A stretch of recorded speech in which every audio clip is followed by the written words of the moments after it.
বগুড়ার সোনাতলা উপজেলা প্রশাসন, উপজেলা সমাজসেবা কার্যালয়, সোনাতলার উপজেলা মহিলা বিষয়ক কার্যালয়ের যৌথ আয়োজনে ভার্চুয়ালি জুলাই পুনর্জাগরণে লাখো কণ্ঠে শপথপাঠ অনুষ্ঠান, সামাজিক নিরাপত্তা, নারী ও শিশু সুরক্ষা এবং সাম্যতার মানবিক দর্শন বিষয়ক আলোচনা ও সাংস্কৃতিক অনুষ্ঠান অনুষ্ঠিত হয়েছে।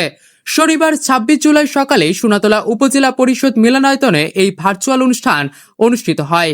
ভার্চুয়াল অনুষ্ঠানটিতে জুলাই গণ অভ্যুত্থানে শহীদ ও মাইলস্টোন স্কুল অ্যান্ড কলেজে বিমান দুর্ঘটনায় নিহতদের আত্মার মাগফিরাত কামনা করে দোয়া অনুষ্ঠিত হয় এবং ১ মিনিট নীরবতা পালন করা হয়। বৈষম্যহীন সমাজ গড়তে সমাজসেবা কার্যালয়ের কার্যাবলী সম্পর্কে একটি প্রামাণ্যচিত্র দেখানো হয়, যেখানে বৈষম্যহীন সমাজ গড়ার আহ্বান জানানো হয়।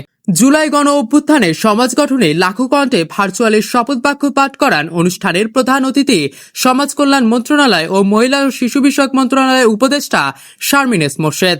ভার্চুয়াল অনুষ্ঠান শেষে দ্বিতীয় পর্বে সোনাতলা উপজেলা নির্বাহী অফিসার স্বীকৃতি প্রামাণিকের সভাপতিত্বে উপস্থিত ছিলেন উপজেলা মহিলা বিষয়ক অফিসার মোহাম্মদ মাইনুল হক, উপজেলা সমাজসেবা কার্যালয়ের কর্মকর্তা আবু সালেহ মোহাম্মদ নূহ, কেন্দ্রীয় মহিলা দলের সহ ধর্মীয় সম্পাদক ও বগুড়া জেলা মহিলা দলের যুগ্ম সাধারণ সম্পাদক গাজী সাইলা ইসলাম মুক্তা, পৌর বিএনপির সাংগঠনিক সম্পাদক ও সবুজ সাথী উচ্চ বিদ্যালয়ের গভর্নিং বডির সভাপতি রাজ্জাকুল ইসলাম রাজ্জাক ও সোনাতলা কিশোর কিশোরী ক্লাব স্থাপন প্রকল্পের সঙ্গীত ও আবৃত্তি শিক্ষকবৃন্দ এবং সোনাতলার বিভিন্ন শিক্ষা প্রতিষ্ঠানের শিক্ষার্থী সহ অনেকে।